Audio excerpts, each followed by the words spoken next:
Oke, selamat pagi, siang, sore, dan malam buat teman-teman trader semuanya. Kali ini kita akan membahas bagaimana aturan yang akan dikembalikan oleh Bursa Efek Indonesia, yaitu ARB dan ARA yang kembali lagi menjadi simetris seperti saat sebelum COVID. Nah, aturan ini tentu buat trader yang masuknya di COVID atau setelah COVID mungkin tidak tahu. Ya, mendengar kabar ini tentu ada hal-hal yang patut diperhatikan. Beberapa hal yang akan saya coba kasih inputan berkaitan strategi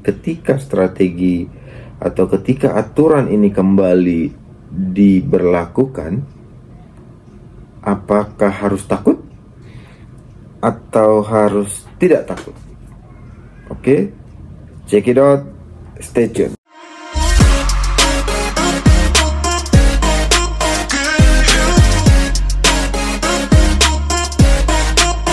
Nah, jadi seperti ini teman-teman. Haruskah kita takut dengan auto rejection simetris? Nah, untuk teman-teman yang mungkin trader ya, mungkin harus sedikit merubah atau menyesuaikan bagaimana ketika aturan ini kembali berlakukan di akhir Maret nanti ya. Seperti itu. Nah, sebelumnya buat teman-teman yang baru atau baru terjun ke dalam pasar saham setelah COVID di 2020 pertengahan mungkin atau di 2021 awal. Ya, jadi auto rejection itu adalah kayak batas gitu ya, batas atas maksimum atau batas bawah minimum ya, terhadap naik turunnya harga saham di dalam perdagangan satu hari ya, perdagangan bursa nih. Makanya banyak trader yang sering menyebut ARA atau auto reject atas dan ARB itu auto reject bawah, jadi disingkatin gitu ya. Nah, ARA kondisi yang sangat diharapkan. Kebanyakan trader tuh mengharapkan kondisi ARA, sedangkan ARB kondisi yang sangat tidak diharapkan. Nah, jika ARA dan ARB terjadi, maka biasanya perdagangan saham pada emiten tersebut akan berhenti lebih cepat, bahkan sebelum penutupan bursa gitu ya. Nah, emiten tersebut baru akan diperdagangkan lagi di hari selanjutnya. Seperti itu, teman-teman. Nah, ARB dan ARA ini juga bisa terjadi berhari-hari. Teman-teman ingat dulu ketika saham KAEP luar biasa sampai 14 hari diturunkan ya, beruntun. Nah, biasanya pihak bursa akan memberlakukan penghentian perdagangan sementara. Ya, biasanya seperti itu. Oke. Nah, selanjutnya fungsinya apa sih? Nah, ini dia fungsinya. Tidak seperti di kripto ya, buat teman-teman yang mungkin trading juga di kripto. Nah, di pasar saham ini, mekanisme ini untuk melindungi investor dari fluktuasi harga saham yang terlalu tinggi. Ya kan, kalau di kripto kan, wah 200% juga turun bisa. Ya, kalau di sini tidak, di harga saham yang terlalu tinggi gitu. Nah, jadi naik turunnya itu terkendali melalui sistem ARA dan ARB itu. Oke, itu fungsinya ya. Lalu selanjutnya, haruskah kita takut? Nah, dengan rejection atau rejection simetris. Nah, jadi gini aturannya sebelum COVID itu dan setelah COVID itu seperti ini, teman-teman bisa lihat. Jadi di rentang harga saham yang harganya 50 sampai 200 itu sebelum pandemi, ARA dan ARB-nya 35. Setelah pandemi, ARA-nya tetap, ARB-nya 7. Selanjutnya 200 hingga 5.000 ya, harga yang 200 hingga 5.000. ARB-nya pra pandemi 25, setelah pandemi 25, dan ARB-nya 7 setelah pandemi. Jadi sama ya ketika itu. Nah sekarang yang 5.000 20, ARA-nya 20, pandemi 20 dan ARB-nya 7. Nah ini akan kembali lagi nanti sebelum pandemi atau pra pandemi. Oke, selanjutnya aturan auto rejection dibagi berdasarkan rentang harga saham. Jadi level harganya itu punya batas dan autonya yang berbeda ya. Jadi yang tadi ya kan, yang harganya 50 sampai 200, harganya 200 sampai 5.000 itu beda-beda. Dan yang 5.000 juga beda. 5.000 ke atas bisa 30.000 itu maksimalnya 20%. Ya.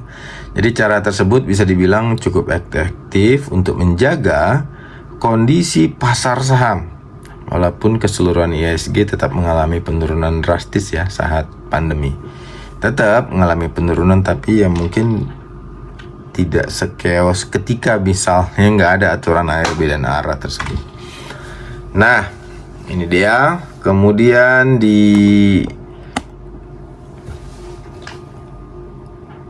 saat kita kembali ke sistem auto rejection simetris ini lagi, apakah resikonya lebih tinggi? Nah, ini yang akan kita bahas juga. Jadi secara besaran persentase angkanya auto rejection simetris memang jauh lebih besar dibanding aturan saat ini. Ya. Jadi kalau di saat ini kan post pandemi, setelah pandemi itu akan kembali lagi 35 semuanya. Nah sebelum pandemi 35, balik lagi 35. Nah saat pandemi seperti ini, arahnya lebih gede. Ya, arahnya lebih gede dibanding ARB-nya. Itu yang akan membedakan. Jadi teman-teman yang baru, nanti setelah Maret tidak akan menghadapi ini lagi ya. Jadi akan ini kita hadapi 35% sama. Ya, ARA 35, ARB 35. Oke. Nah, cut loss-nya lebih tinggi nggak kalau sudah simetris auto rejection-nya? Nah, kalau diberlakukan ARA dan ARB-nya persentasenya sama, fluktuasi harganya pun pasti lebih fantastis dibanding saat menggunakan aturan pandemi. Oke. Ya, untuk trader yang mengalami ini sebelum pandemi tentu akan biasa saja ya. Jadi investor nggak perlu takut karena sebelumnya udah pernah berlakukan ya. Jadi teman-teman yang udah berkecimpung di pasar modal nggak perlu takut karena akhirnya akan kembali seperti semula. Oke. Lalu bagaimana dengan teman-teman yang baru masuk pasar di masa pandemi? Nah ini dia. Yang pastinya nggak perlu takut juga. Nah ini ya jadi kayak nakutin tidak, nggak perlu takut. Itu ya yang pastinya nggak perlu takut. Nah tipsnya, kalau teman-teman itu trader, berarti harus semakin disiplin dengan rencana tradingnya. Pastikan teman-teman punya batas cut loss yang jelas dan selalu jalankan sesuai rencana. Yang berbahaya itu buat teman-teman yang trading tapi hobi cut loss tapi tanpa perhitungan. Karena sesungguhnya cut loss juga harus dihitung. Bukan hanya profit. Ya, bukan profit saja yang dihitung. Dan ada targetnya gitu. Misalnya risk reward teman-teman 5% ya cut loss-nya ya 2% aja. Ada juga tuh teman saya yang cut loss-nya 2%, profitnya 3% masih untung gitu. Jadi jangan lebih besar cut loss-nya gitu. Disiplin gitu teman-teman.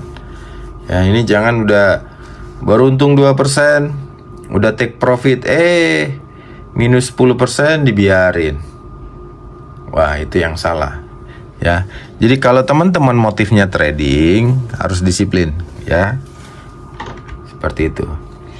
Nah, sedangkan bagi teman-teman yang memang fokus investasi untuk masa depan dan rutin DCA itu dollar cost averaging, pastinya nggak terlalu terpengaruh ya dengan regulasi yang akan berlaku nanti. Mungkin batas ARB 35 justru bisa jadi kesempatan bagus untuk DCA di harga yang paling baik ya, di bawah harga murah. Oke, seperti itu. Jadi balik ke motif teman-teman masing-masing, apakah mau jadi trader atau mau jadi investor? Karena memang sebenarnya IHSG ladang yang terlalu subur ya untuk cuman ditontonin atau untuk cuman ngambil profit 1%, 2%. Tapi balik ke teman-teman ya, kalau mau diinvestasikan, tentu hal ini akan jadi kabar baik ya. Oke, terima kasih. Demikian yang bisa kita share hari ini oleh Pak Yan Sianturi Trading System. Semoga bermanfaat. Nggak usah takut, balik ke pribadi masing-masing. Apakah ini akan jadi profit buat investor atau akan jadi semakin menakutkan buat para trader yang tidak disiplin? Oke, kira-kira seperti itu teman-teman yang bisa saya sampaikan. Semoga bermanfaat, tidak perlu takut, dan tentunya sesuaikan saja sama motif teman-teman masing-masing. Di motif trading kah, motif fast trade, motif swing, atau motif investasi.